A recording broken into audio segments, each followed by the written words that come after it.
and welcome to the First Light Newscast. I'm Talia Landry. And I'm Melissa Hill. The Mashpee Wampanoag tribe has started 2016 off strong in their future planning for the tribe. That's right, Talia. The Gaming Authority unveiled First Light Resort and Casino plans for the first time at the March General Body meeting. The Mashpee Wampanoag Tribe Casino will be built in Taunton on reservation land received in trust last fall. The meeting was followed by a press conference held at the Taunton City Hall, where they announced they will be breaking ground on April 5th.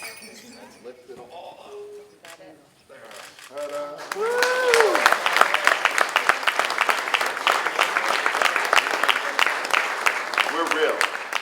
And guess what? We're going to be having a groundbreaking ceremony next month.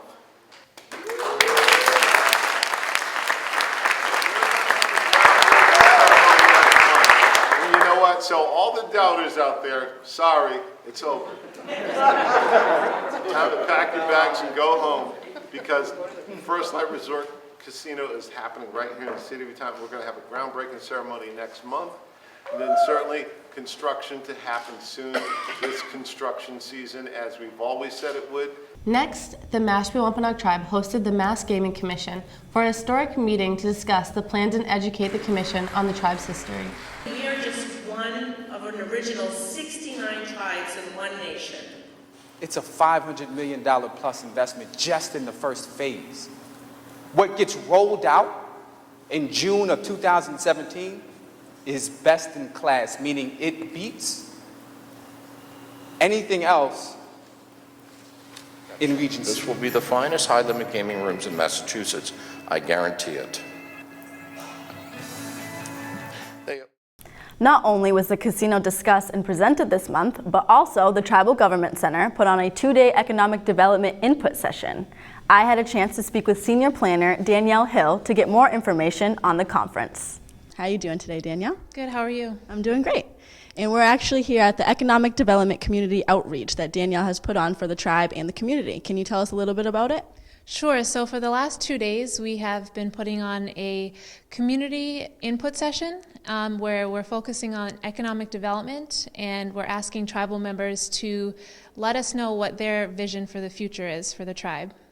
We asked tribal members to tell us about what's important, what do they want to preserve, what are our values, our traditions, our beliefs. And then we transitioned in how to translate those traditions, values, and beliefs into a sustainable business model. And then today, as the second day, we're just focusing on the actual SEDS document and what has to be included in that document, and the priorities and the projects that will be first in the first phase, which is 5 years. We wanted to make sure that we covered the micro and the macro. So we have the Mashpee Town Planner to talk about Mashpee's comprehensive economic plan. We have the regional economic development planner from the Cape Cod Commission. And then we have the regional economic development staff member from USET, which is the United South and Eastern Tribes. So we're looking at regional economic development, local economic development, and the Cape's economic development. And so that's a lot to cover, but it's really just 101, and this is the first conversation of many to come. My role at the commission is to look at land use planning and development from the perspective of the economy, and how our regulations and goals fit together, basically. So can we realize our vision with the rules that we have today, particularly zoning? Sort of the formal reason why I was here is because we, as a regional planning agency, the Cape Cod Commission, do a comprehensive economic development strategy for the region. And obviously, an important part of our region is the fact that we have a tribe here, and they've only recently been recognized and getting organized. So we wanted to be able to provide any assistance we could in doing that.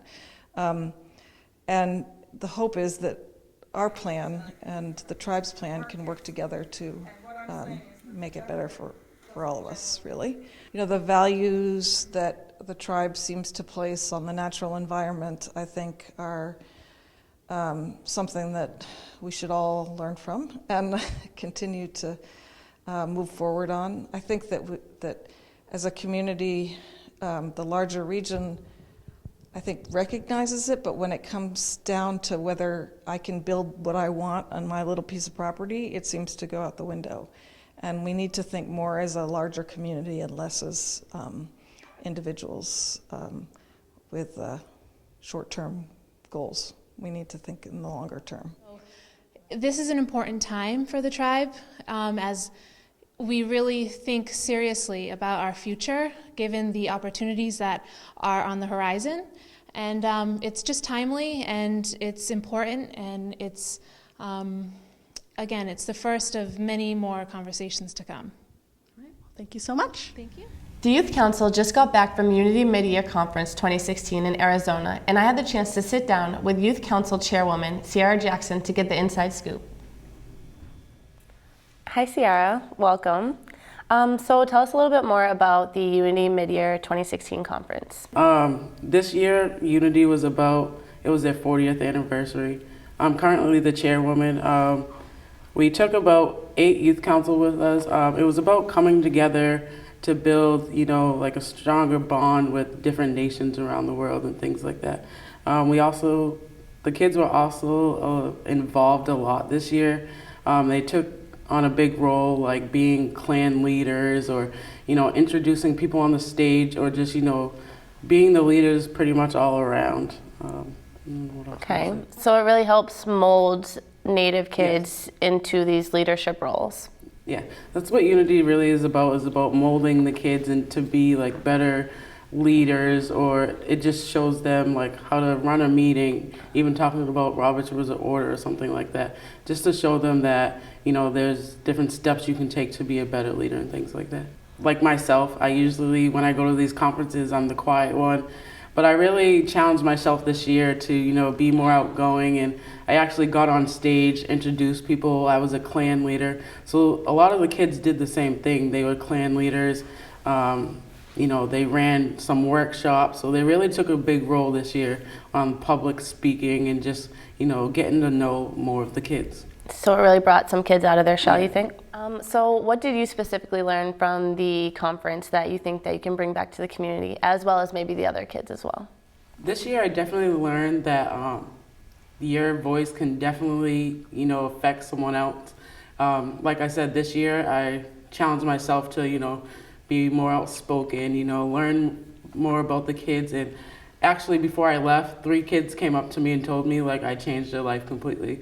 Like for me, so that was different because I would have never thought like me being so quiet and this year opening up could change 3 kids' lives. So it really made a difference. So always just be yourself and, don't be shy. Like come out of your shell and you'll definitely change somebody's life.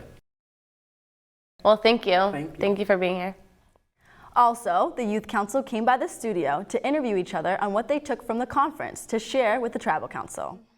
I took back a lot. I realized that when I first went to Unity, I was a very shy person, and I could say that I branched out a lot more, and I got a lot of new connections with people that I could say that are long life friendships. I learned a lot about different communities and different tribes that I didn't know and that I want to help bring back to my community. So how was mid-year for you? It was good. What was your favorite part about it? My favorite part was being able to go meet natives across the country and learn about their culture and what they do and their different stories in life. I think it's good because going there, it impacts your life and you bring back more to the community. So I believe like they should bring the kids. Just like to say thank you, and we loved all you guys' support. Thank you. Now an update from the youth. Kobi? Thanks, Talia. Hope all you youth are ready to dance because the Youth Council is having their 4th annual Youth Ball. The theme this year is Casino Royale and will be held on April 22nd at the Navigator in East Falmouth from 6 to 11, ages 13 and 19.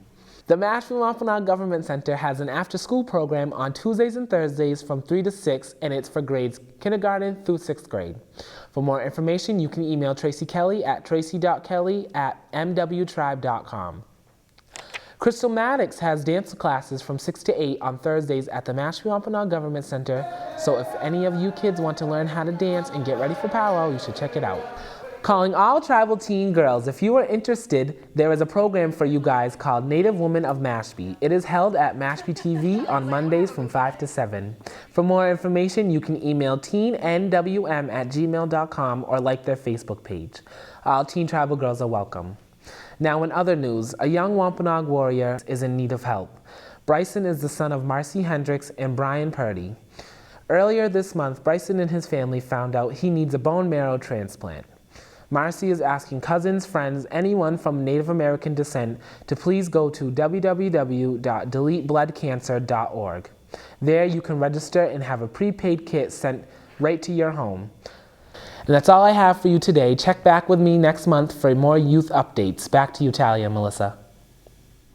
Thanks, Kobi. In other news, we got a chance to check out the tribal archives and sit down with the new archivist, Stephen Curley. We walked down to the basement where the archives room is located, and Stephen met us there to show us around a bit. Hey, Talia. Hey, come on in. Good. Come on in. I pulled out some things here, and it was kind of a variety of periods of the town of Mashpee.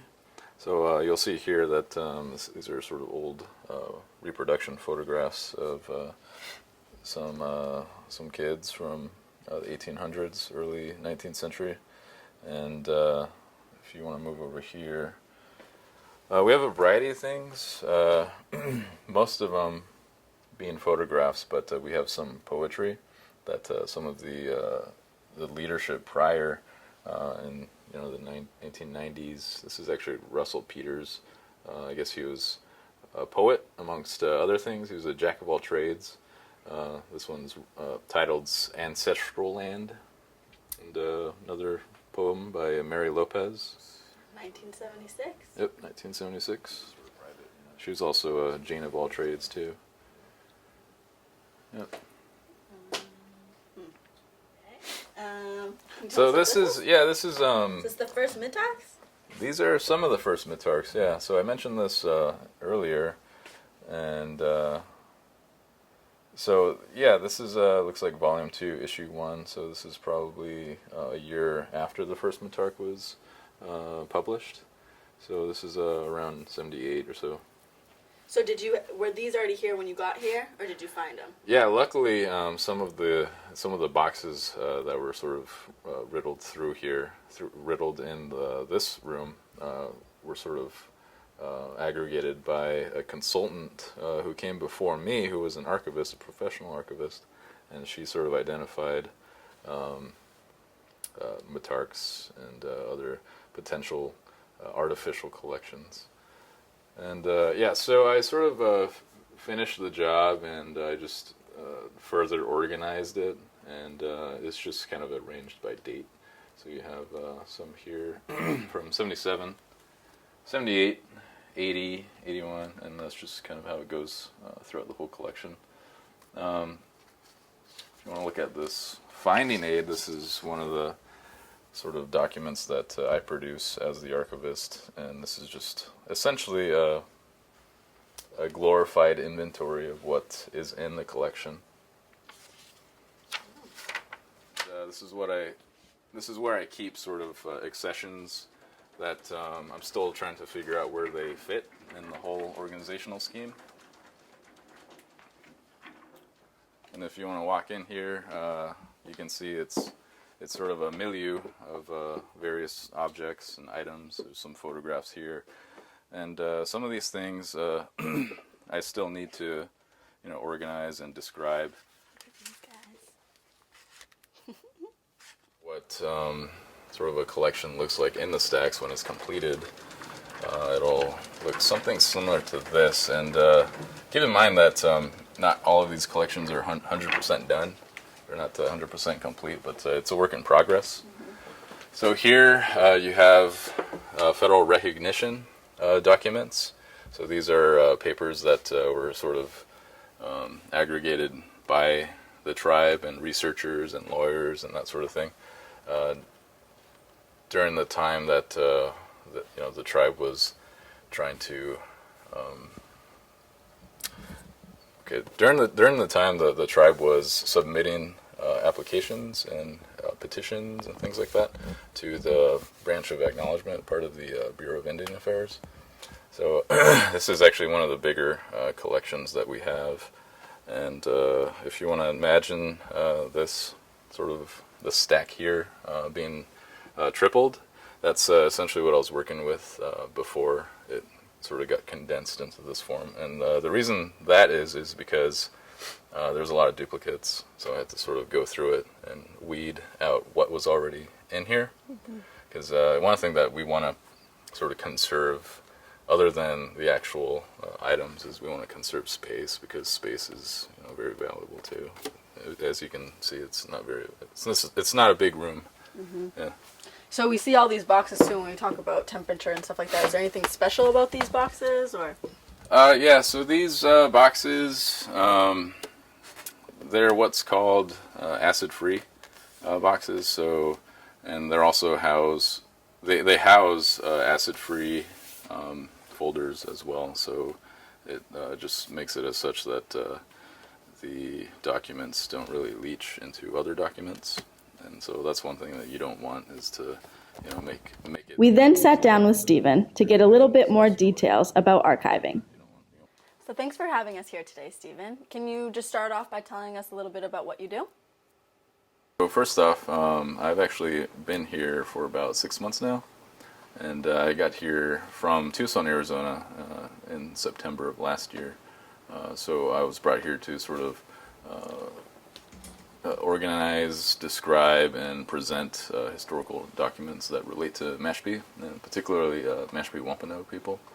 Can you give us an overview of what archives is? So what archives is it's really it's really a lens into the past. So you're setting up a facility, a physical facility, where you're able to house historical items. It could be anything from paper documentation to, say, audio, video, or electronic records, for that matter. So you're setting up a facility and also systems in place where you can preserve these things for posterity. And the tribe has very recently invested in such a facility. So I'm glad to know that the tribe has taken measures to be able to do that, because in Indian country it's not really the norm to have an archives in place, a viable archives in place. So the tribe, the Mashpee Wampanoag, is sort of progressive on that front. So how do you preserve them, and what makes this facility different to make it a repository?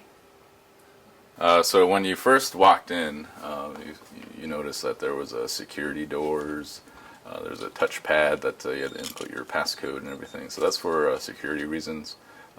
What's in here is actually treasures for the tribe. So we want to take every measure that we can to be able to control these treasures, so that they're not sort of dispensed every which way. And we want to hold our collections as an aggregate and retain it. Second sort of thing you might have noticed when you came in was that it's kind of cold in here. So it's typically between 50 to 70 degrees, and that's for optimum conditions for any record that's in here. So the variety of records, as I mentioned before, paper documents, electronic records, and audio-visual, but there's also photographic collections as well in here. And so that range of temperature between 50 and 70, and the relative humidity, there's a range. So like I said before, that's optimum conditions for these various formats. How can the tribe benefit from this? It's a long-term investment for any nation, for that matter. They should be able to steward their own history, right? So a tribe is a nation. The Mashpee Wampanoag tribe should be able to tell their own history, and I encourage that, and this facility here directly encourages that.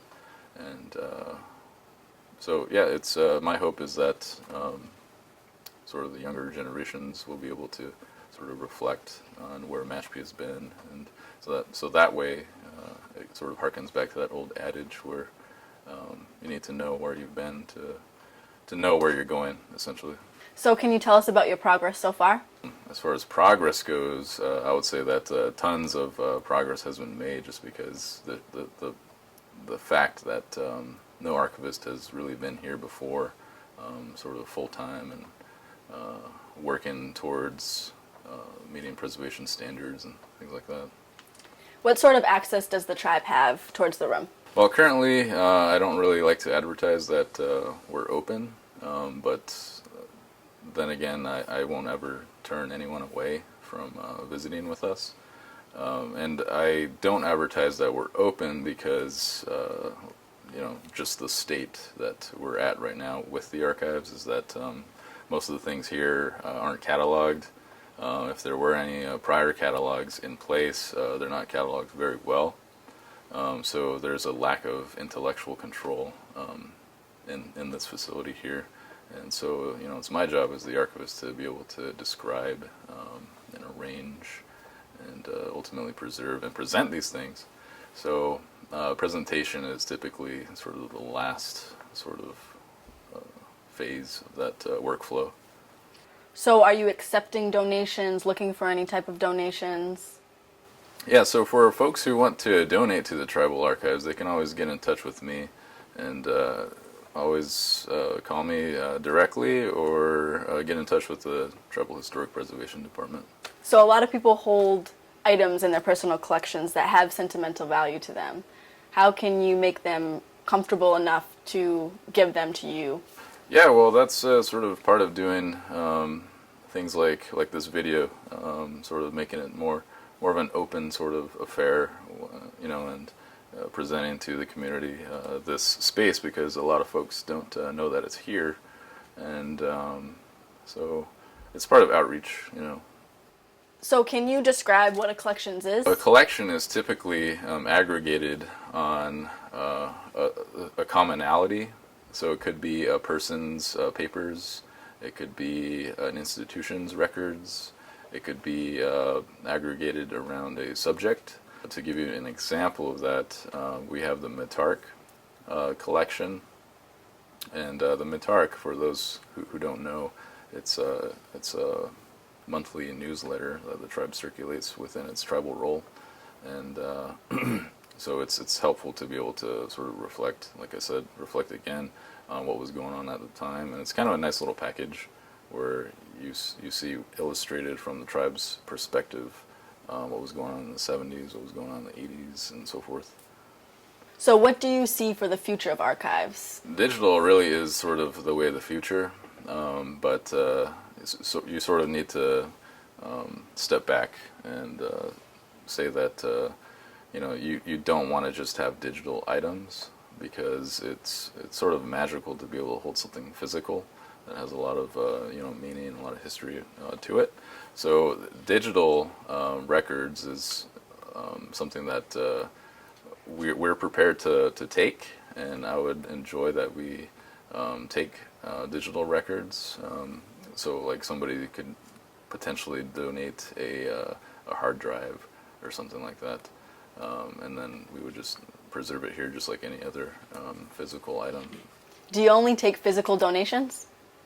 So a lot of folks, I can understand folks having a lot of sentimental value to their own personal collections, and that's understandable. But you don't necessarily have to donate the physical records, is what I usually tell people. If they don't want to donate them, we can always create digital surrogates, which are essentially scans, so they're digital representations of the physical objects, and then we'll just go ahead with the same process of accessioning them into the archives. So there's alternatives to donating the actual physical documents. So. Well, thank you so much for having us, Stephen. It was great meeting with you. Yeah, it was nice meeting you too. Well, it was great to catch up with Stephen, because a lot of people in the tribe might not know that archives actually exist. All right. Thank you, Stephen. So what else should we expect from the tribe coming up, Melissa? The tribe plans to have a groundbreaking ceremony on April 5th, 2016. There will be 2 job fairs, one on a Saturday, April 9th, which is for tribal members only. This event will be held at the Mashpee Wampanoag Tribe Community and Government Center. Tribal operations staff, vendors, and contractors will be available to answer questions about the hiring process and the professional training opportunities. The second fair, hosted by the Mashpee Wampanoag Tribal Gaming Authority, will be held in mid-May 2016 in Taunton. The Taunton Fair will be open to the public. The Mashpee Wampanoag Indian Museum is opening on April 4th this year and will have many special events throughout the summer. We will be honoring our herring with our tribal family on April 20th, then teaming up with the Association of Cape Cod, Barnstable County Cooperative Extension, and Mass Audubon's Long Pasture Wildlife Sanctuary for an educational herring day on the 30th, which is open to the public. Well, that's great, because if you miss it on the 20th, you could always catch it on the 30th. That's right, Tal. And that's it for tonight, folks. Catch us next month for more tribal news. See you then.